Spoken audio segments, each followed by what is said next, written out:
नमस्कार, welcome to career मंत्रा 9.1। मैं अंकित यादव आपके अपने यूट्यूब चैनल में आपका स्वागत करता हूं। आज की क्लास में हम यूपी ट्रिपल एस सी पेट वालों के लिए 100 प्रैक्टिस सेट, जी हां 100 प्रैक्टिस सेट लेकर के आए हैं भारतीय इतिहास के। इससे पहले मैं 50 प्रैक्टिस सेट कंप्लीट कर चुका हूं। आज की क्लास में हम 51 से लेकर के 60 प्रैक्टिस सेट कंप्लीट करेंगे। आपका समय ज़्यादा बर्बाद ना करते हुए क्लास शुरू करते हैं, और उससे पहले आप चैनल को सब्सक्राइब कर लीजिए, लाइक कर लीजिए, शेयर कर लीजिए। ठीक है, चलिए क्लास शुरू करते हैं। आज की क्लास का प्रैक्टिस सेट नंबर 51 पर चलते हैं। तो आज की क्लास का फर्स्ट प्रैक्टिस सेट है,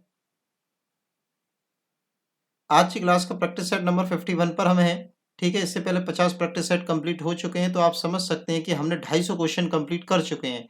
आपको ये पता ही है कि एक सेट में 5 क्वेश्चन हमारे भारतीय इतिहास से बनने हैं, तो 5-5 क्वेश्चंस के हमने 100 प्रैक्टिस सेट लिए, तो आपके 500 क्वेश्चन कवर होंगे।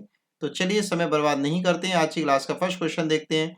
निम्नलिखित में से किसका प्राचीन भारत में आयुर्वेद शास्त्र से संबंध नहीं है? नहीं की बात कर रहा है। ऑप्शन है चरक, धन्वंतरी, भास्कराचार्य, सुश्रुत।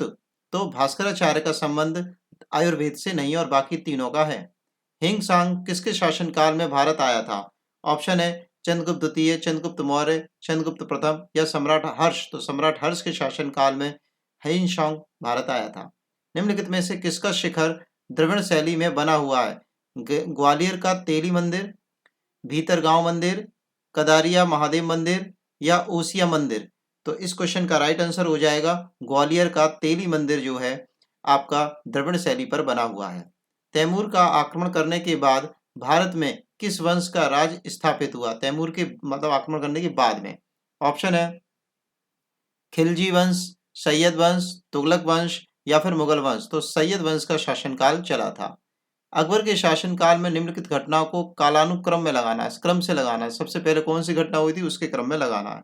ठीक है, जजिया कर की समाप्ति, इबादत खाना का निर्माण, मजहर के हस्ताक्षर, ये लाइन से ही है सारे, दीन इलाही की स्थापना। तो ये सब क्रम से हैं, तो इसका राइट ऑप्शन हो जाएगा 1 2 3 4। ठीक है, ये सबसे पहले हुआ, फिर उसके बाद ये, फिर उसके बाद ये, फिर उसके बाद ये। ठीक है, अब आपको खुद अपनी नॉलेज खुद बढ़ानी है। ठीक है, पेपर वाला या कराने वाला सारी नॉलेज आपको नहीं परोस सकता एक ही बार में। ठीक है, जैसे कि अब इनकी टाइम पीरियड है, वो सब आप खुद याद करिए। ठीक है, बात क्या है कि उनको क्रम लिखिए, उससे क्या है कि आप खुद जोड़ पाएंगे। ठीक है, बात समझ रहे हैं नहीं समझ रहे हैं? क्योंकि आपको कम समय में प्रैक्टिस करनी है, प्रैक्टिस बैच ही है ये आपका। ठीक है, चलिए आगे चलते हैं। सेट नंबर हम 51 से 52 की तरफ चलते हैं फटाफट से। बनारस के किस महान विद्वान ने शिवाजी का राज्याभिषेक कराया था? ऑप्शन है पंडित ओम व्यास ने, पंडित गंगा भट्ट ने, पंडित रंगाजी भट्ट ने या पंडित लच्छू महाराज जी ने। तो इस क्वेश्चन का राइट आंसर हो जाएगा बी ऑप्शन इज राइट। पंडित गंगा भट्ट ने जो है शिवाजी का राज्याभिषेक किया था। निम्नलिखित में से किसने बंगाल में द्वैध शासन प्रणाली की को समाप्त कर दिया, खत्म किया था? ऑप्शन है Lord Cornwallis, Lord Dufferin, Lord Warren Hastings या क्लाइव। तो इस क्वेश्चन का राइट आंसर हो जाएगा आपका क्या, बारिन हेस्टिंग। बारिन हेस्टिंग ने जो है द्वैध शासन प्रणाली को समाप्त किया था। ब्रह्म समाज का सिद्धांत आधारित है, किस पर आधारित है? ऑप्शन है बहुदेववाद पर, अद्वैतवाद पर, नास्तिकता पर या एकेश्वर या एक देववाद पर। तो इस क्वेश्चन का राइट आंसर हो जाएगा D option is right, Ekeshwar या एक देववाद पर ये आपका आधारित है। शारदा मणि कौन थी?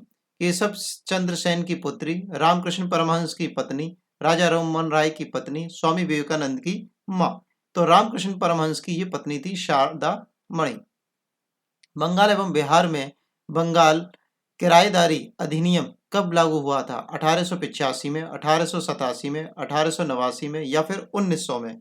तो 1885 में जो है बंगाल एवं बिहार में किराएदारी अधिनियम लागू हुआ था। सेट नंबर हम 52 के बाद 53 पर जा रहे हैं। बहुत फटाफट से आपको बहुत सारे क्वेश्चंस प्रोवाइड किए जा रहे हैं कम समय में, तो ये क्लास आपके लिए बेनिफिशियल है। देखिए, हमारी कोई भी क्लास 15 से 20 मिनट की ही के बीच में रहती है, और उस 15 से 20 मिनट की क्लास में हम आपको 50 क्वेश्चन कंप्लीट कराते हैं। तो ये प्रैक्टिस सेट बैच आपके लिए बहुत बेनिफिशियल है, और क्लासेस में 1-1 2-2 घंटे की क्लासों में जाकर के तब आपके 50-50 क्वेश्चन हो पाते हैं। ठीक है, तो ये क्लास बहुत बेनिफिशियल है आपके लिए। चलिए चलते हैं।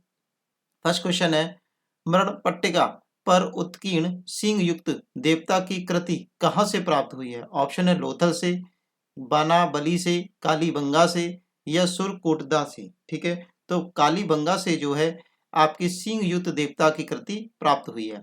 भारत के किस स्थल की खुदाई से लौह धातु के प्रचलन से प्राचीनतम प्रमाण मिलते हैं? ऑप्शन है अतरंजी खेड़ा से, तक्षशिला से, कौशाम्बी से या फिर पाटलिपुत्र से। तो अतरंजी खेड़ा से जो है आपके लौह धातु के प्रमाण मिलते हैं। बौद्ध धर्म के महायान और हीनयान संप्रदायों में सर्वाधिक मौलिक अंतर निम्नलिखित में से कौन सा है?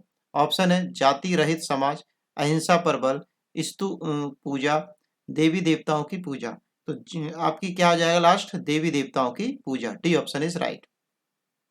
अणुव्रत सिद्धांत का प्रतिपादन किस धर्म ने किया है? शैव धर्म ने, जैन धर्म ने, बौद्ध धर्म ने या फिर भागवत संप्रदाय ने?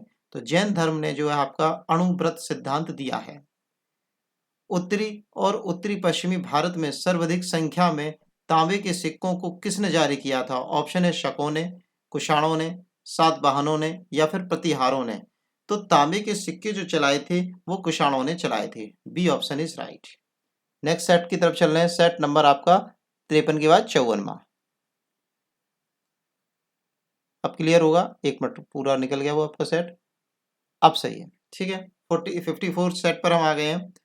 बोलते पहला क्वेश्चन है, किस शासक वंश ने मंदिरों और ब्राह्मणों को सबसे अधिक ग्राम अनुदान में दिए थे? ठीक है, किस शासक ने दिए थे? किस शासक वंश ने? पाल वंश ने, गुप्त वंश ने, मौर्य वंश ने या फिर प्रतिहार वंश ने? तो गुप्त वंशों ने सबसे ज्यादा ब्राह्मणों को गांव दान में दिए थे। कवि बाण निवासी था, कहाँ का था? थानेश्वर का, भोजपुर का, पाटलिपुत्र का या फिर अयोध्या का? तो पाटलिपुत्र के थे कवि बाण।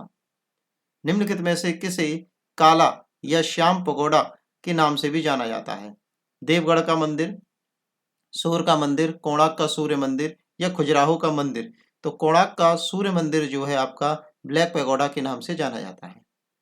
निम्नलिखित में से कौन सा महानतम प्रतिहार राजा था? ठीक है, महानतम था प्रतिहार राजा। ऑप्शन है महिर भोज, महेंद्रपाल, हर्ष या फिर धर्मपाल? तो इस क्वेश्चन का राइट आंसर हो जाएगा महिर भोज जो है आपका महानतम प्रतिहार राजा था। निम्नलिखित युग्मों में से कौन सा युग्म सुमेलित नहीं है? ठीक है, सही नहीं है, गलत बताना है आपको। तो देखते हैं, दीवाने अर्ज सेना विभाग से संबंधित था, बिल्कुल सही है। दीवाने इंशा सरकारी पत्र व्यवहार से संबंधित था, ये भी बात सही है। दीवाने बजारत वित्तीय मामलात से संबंधित था, ये भी बात सही है। दीवाने रसालत आपका न्याय विभाग से संबंधित था, ये बात ही गलत है। तो आपका डी ऑप्शन इसका सही हो जाएगा। D option is right. ठीक है, नेक्स्ट सेट की तरफ चलते हैं। सेट नंबर 55 पूरा क्लियर विजिबल नहीं है, तो एक बार हम अब देखते हैं सारे क्वेश्चंस। सेट नंबर हम 55 पर आ गए हैं। निम्नलिखित में से उनके शासनकाल के क्रम में व्यवस्थित कीजिए। ठीक है, बालाजी बालाजी विश्वनाथ और माधवराव। ठीक है, तो माधवराव तो सबसे लास्ट में आएंगे, तो 4 नंबर वाला देखो, ये वाला ऑप्शन और ये वाला ऑप्शन सही हो सकता है। अब बात आती है, देखिए सबसे पहले है हमारा बालाजी विश्वनाथ, फिर उसके बाद है बालाजी बाजीराव। ठीक है, नहीं बालाजी विश्वनाथ, फिर आपका आगे क्या आएगा? बाजीराव, और बालाजी और बाजीराव को मिलाकर बालाजी बाजीराव तीसरे नंबर पे आता। तो 3 2 1 सबसे पहले ये आएगा, फिर ये आएंगे, फिर ये आएंगे और फिर आपके ये आएंगे। तो आपका क्या आ गया? ये आ गया 3 2 1 4। तो 3 2 1 4, तो बी ए ऑप्शन आपका सही हो जाएगा। नेक्स्ट क्वेश्चन की तरफ चलते हैं। द्वीप पर अधिकार करने वाला प्रथम पुर्तगाली कौन था?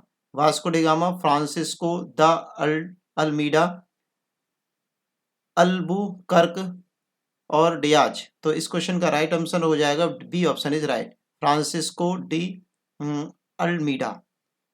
कुंवर सिंह 1857 के विद्रोह के प्रमुख नायक थे, वह निम्नलिखित में से किससे संबंधित थे? किस जगह पर वो 1857 का विद्रोह कर रहे थे, नायक थे वहां के? राजस्थान के, उत्तर प्रदेश के, बिहार के या फिर मध्य प्रदेश के? तो कुंवर सिंह जो है आपके बिहार के सेना नायक थे। नील कृषकों की दुर्दशा पर लिखी गई नील दर्पण पुस्तक के लेखक कौन थे? ऑप्शन है रविन्द्रनाथ ठाकुर, शरदचंद्र चटर्जी, बंकिम चंद्र चटर्जी, दीनबंधु मिश्र। तो दीनबंधु मिश्र ने नील दर्पण पर कृषकों की, नील खेती के जो कृषक थे, किसान थे, उनके ऊपर पुस्तक लिखी थी नील दर्पण। तो उनके लेखक थे दीनबंधु मिश्र। वेदों की ओर लौटो किसने कहा था? वेरी इंपॉर्टेंट, बहुत बहुत ज्यादा ये क्वेश्चन पूछा गया पेपरों में। तो वेदों की ओर लौटो किसने कहा था? ऑप्शन है स्वामी विवेकानंद, दयानंद सरस्वती, राजा राम मोहन राय और रामकृष्ण परमहंस। तो इस क्वेश्चन का राइट आंसर है दयानंद सरस्वती ने ये बात कही थी। अब हम सेट नंबर 56 की तरफ चल रहे हैं। अगर आपने अभी तक चैनल को सब्सक्राइब नहीं किया है, शेयर नहीं किया और कमेंट जरूर करा करिए, तो आप जरूर कर दीजिए। सेट नंबर हम 56 पर आ गए हैं। सिंधु सभ्यता किससे संबंधित है? ठीक है, ऑप्शन है ऐतिहासिक युग से, उत्तर ऐतिहासिक युग से, आद्य ऐतिहासिक युग से या प्रागैतिहासिक युग से। तो इस क्वेश्चन का राइट आंसर हो जाएगा आद्य ऐतिहासिक युग से। C option is right. उपनिषद काल के राजा अश्वपति कहाँ के शासक थे? ऑप्शन है विदेह के, केकई के, पांचाल के या फिर श्रावस्ती के। तो आपके उपनिषद काल के जो राजा अश्वपति हैं वो आपके केकई के जो है शासक थे। गौतम बुद्ध ने अपनी मृत्यु के उपरांत बौद्ध संघ के नेतृत्व के लिए निम्नलिखित में से किसे नामित किया था? माँ कश्यप को, आनंद को, उपाली को या फिर उनमें से कोई नहीं। तो बौद्ध संगति के नेतृत्व के लिए अपनी मृत्यु के पश्चात महात्मा बुद्ध ने जो है आपके उपयुक्त में से किसी को भी मतलब ये काम नहीं सौंपा था। कुंडलपुर किसका जन्म स्थान है? ठीक है, महावीर स्वामी का, सम्राट अशोक का, गौतम बुद्ध या फिर पार्श्वनाथ का। तो A option is right. Mahavir Swami का जन्म स्थान था कुंडलपुर। निम्नलिखित में से किस स्रोत में अशोक के राज्यकाल में तृतीय बौद्ध संगति होने का उल्लेख मिलता है? ऑप्शन है दिव्यावदान, महावंश, अशोक के अभिलेख से या फिर दीपवंश से। तो इस क्वेश्चन का राइट आंसर होगा महावंश और दीपवंश। तो इन दोनों से ये उल्लेख मिलता है, तो आपका ऑप्शन हो जाएगा B option is right. Set number 57 पर चलते हैं हम लोग। सती प्रथा का प्रथम अभिलेखित साक्ष्य कहां से प्राप्त होता है? एरण से, सांची से, जूनागढ़ से या फिर मंदसौर से। तो इस क्वेश्चन का राइट आंसर हो जाएगा एरण से। ए ऑप्शन इज राइट। नर्मदा नदी पर सम्राट हर्ष के दक्षिणावर्ती आगमन को किसने रोका था? ऑप्शन है पुलकेशिन द्वितीय ने, विक्रमादित्य प्रथम ने, पुलकेशिन प्रथम ने, विक्रमादित्य द्वितीय ने। तो पुलकेशिन प्रथम ने जो है इस आक्रमण को रोका था। हमीर महाकाव्य में चौहानों को क्या बताया गया है? यदुवंशी, सूर्यवंशी, चंद्रवंशी या फिर ब्राह्मण। तो इनको चौहानों को जो है सूर्यवंशी बताया गया। क्या बताया गया? सूर्यवंशी बताया गया। मोहम्मद गौरी की मृत्यु किस वर्ष हुई थी? 1117 में, 1196 में, 1200 में या फिर 1206 में। तो 1206 में मोहम्मद गौरी की मृत्यु हुई थी। उसके बाद कुतुबुद्दीन ऐबक बैठा था। हल्दी घाटी युद्ध के पीछे अकबर का उद्देश्य क्या था? राणा प्रताप को अपने अधीन लाना, साम्राज्यवादी नीति बनाना, मान सिंह की भावनाओं को संतुष्ट करना, राजपूतों में फूट डालना। तो सिंपल सी बात है, राणा प्रताप को अपने अधीन में लाना ही हल्दी घाटी के युद्ध के पीछे जो है अकबर की नीति थी या उद्देश्य था। सेट नंबर 58 पर चल रहे हैं। अगर आपने अभी तक चैनल सब्सक्राइब नहीं किया तो चैनल सब्सक्राइब कर दीजिए, लाइक कर दीजिए, शेयर करिए और कमेंट जरूर करा करिए। ठीक है, चलिए 58 को देखते हैं। सेट नंबर 58 में क्या है हमारे लिए? मराठा प्रशासन में पंडित राव का कार्य क्या था? ऑप्शन है विद्वानों और धार्मिक कार्यों के लिए अनुदानों का, सेना में भर्ती प्रबंध का, राजकीय प्रति व्यवहार का। ठीक है, तो इसको और वित्तीय विभाग का। तो इस क्वेश्चन का राइट आंसर है विद्वानों और धार्मिक कार्यों के लिए अनुदानों का काम करना पंडित राव का कार्य था। भारत के साथ व्यापार के लिए सर्वप्रथम संयुक्त पूंजी कंपनी किन लोगों ने आरंभ की थी? ऑप्शन है अंग्रेजों ने, डच ने, डेनिशों ने या फिर फ्रेंच ने। तो इस क्वेश्चन का राइट आंसर हो जाएगा डचों ने। डचों ने जो संयुक्त पूंजी से कंपनी प्रारंभ की थी। अपने पुत्र के स्थान पर दूसरे उत्तराधिकारी को गोद लेने के अधिकार को पुनः किसने स्थापित किया था? भारत सरकार अधिनियम 1858, लॉर्ड कैनिंग ने 1858 के साम्राज्ञी की घोषणा ने, 1860 के सनद ने जारी किया था। तो साम्राज्ञी ने ये जो है घोषणा की थी। तो ऑप्शन नंबर सी जो है हो जाएगा। महाराष्ट्र में रमोसी कृषक जत्था किसने स्थापित किया था? गोपाल कृष्ण गोखले ने, न्यायमूर्ति रानाडे ने, ज्योतिबा फुले ने, वासुदेव बलवंत फड़के ने। तो वासुदेव बलवंत फड़के ने जो है रामोसी कृषक जत्था स्थापित किया था। मानव बलि प्रथा का निषेध करने के कारण अंग्रेजों के विरुद्ध विद्रोही करने वाली जनजाति का क्या नाम था? ऑप्शन है उराव, खोद, नाई, कदा या फिर कुकी। तो इस क्वेश्चन का राइट आंसर हो जाएगा खोद। खोद जनजाति ने जो है मानव बलि के लिए विरोध किया था। लास्ट क्वेश्चन सेट नंबर 59 पर हम चल रहे हैं। निम्नलिखित में से कौन सी सभ्यता मिस्र एवं मेसोपोटामिया सभ्यता के समकालीन थी? सिंधु घाटी सभ्यता, वैदिक सभ्यता, ऋग्वैदिक सभ्यता या फिर उपयुक्त में से कोई नहीं। तो सिंधु घाटी सभ्यता जो है आपकी मिस्र की सभ्यता मेसोपोटामिया के समकालीन थी। भारत में निम्नलिखित में आने वाले क्रम का सही कालानुक्रम क्या होगा? ठीक है, तो भारत में कौन कौन सी चीज कब कब आई है, तो उसमें सबसे पहले कौन आया और सबसे बाद में कौन आया, तो उसके बारे में हमें बताना है। ठीक है, चलिए देखते हैं। सोने के सिक्के, आहत मुद्रा, चांदी के सिक्के, ऋग्वैदिक सभ्यता या नगरीय संस्कृति। ठीक है, तो इनको सेट करना है हमें। तो देखिए, नगरीय संस्कृति मतलब सिंधु घाटी सभ्यता सबसे पहले आई थी जी, सबसे पहले नंबर पे आएगा और ऐसा ऑप्शन हमारे लिए केवल बी ही है। ठीक है, तो 4 3 2 1, तो सीधा सिंपल है। सबसे पहले नगरीय सभ्यता आई है, फिर उसके बाद ये आपका ऋग्वैदिक सभ्यता आई है, फिर उसके बाद आपके चांदी के सिक्के आए हैं और फिर आपके सोने के सिक्के आए हैं। तो ये 4 इस तरह से हम लगा सकते हैं, 4 3 2 1 लाइन से है, बैक लेना है बस सारा। किस वैदिक ग्रंथ में वर्ण शब्द का सर्वप्रथम नामोल्लिखित मिलता है? सामवेद में, अथर्ववेद में, ऋग्वेद में या फिर यजुर्वेद में? तो वर्ण जो शब्द है आपका ऋग्वेद में मिलता है। प्रथम बौद्ध संगति का आयोजन कहाँ हुआ था? ऑप्शन है कुंडलवन में, सारनाथ में, कुशीनगर में, फिर राजगृह में। तो राजगृह में जो है प्रथम बौद्ध संगति हुई थी। जैन धर्म में पूर्ण ज्ञान के लिए क्या शब्द है? कैवल्य, जिन, रत्न या फिर निर्वाण? तो पूर्ण ज्ञान के लिए कैवल्य शब्द दिया गया जैन धर्म में। अब लास्ट प्रैक्टिस सेट है आज की क्लास का, प्रैक्टिस सेट नंबर 60। ठीक है, तो आपने अभी तक चैनल सब्सक्राइब और शेयर और लाइक कमेंट नहीं किया तो जरूर कर दीजिए प्लीज। चलिए सेट नंबर 60 पर चलते हैं। सेट नंबर 60 आज की क्लास का सेट नंबर 60 और इसका फर्स्ट क्वेश्चन हम देखते हैं। निम्नलिखित में से कौन सा उपयुक्त जोड़ी है? तो जोड़ी बतानी, सही जोड़ी कौन सी है? स्कंदगुप्त मौर्य, पार्श्वनाथ जनतिका, चेतक लक्षवी, यही सही लग रहा है। और आपका बिंदुसार शाक्य, ये आपका सही है, तो सी ऑप्शन इसका सही हो जाएगा। मौर्य काल में सीता से तात्पर्य क्या था? कुलदेवी, व्यापार कर, ऊसर भूमि या फिर राजकीय भूमि से प्राप्त आय? तो राजकीय भूमि से प्राप्त आय को ही हम जो है सीता बोलते थे मौर्य काल में। निम्नलिखित में से किस दर्शन का मत है कि वेद शाश्वत सत्य हैं? ऑप्शन है सांख्य, मीमांसा, न्याय या फिर योग? तो मीमांसा में ही ये बात कही गई है कि वेद शाश्वत सत्य हैं, वेद से के अलावा कोई सत्य नहीं है। कोशीय शब्द किस हेतु प्रयोग किया गया है? ऑप्शन है रेशम के लिए, सन के लिए, ऊन के लिए या फिर कपास के लिए? तो केशे शब्द जो है रेशम के लिए यूज किया गया है। अब आपको इनमें से सुमेलित नहीं है ये बताना है।